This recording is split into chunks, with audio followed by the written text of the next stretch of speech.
এটা মনে হয় যে পাকছে। এই পাশে কিছু আছে।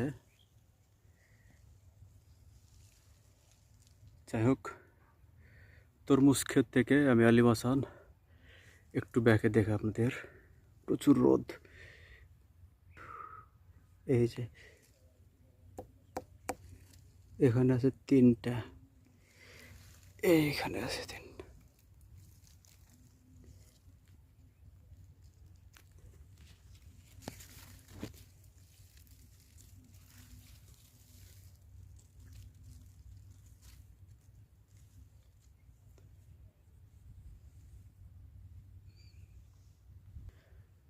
তরমুজ খেতে প্রচণ্ড গরম। আজকের মতো বিদায়।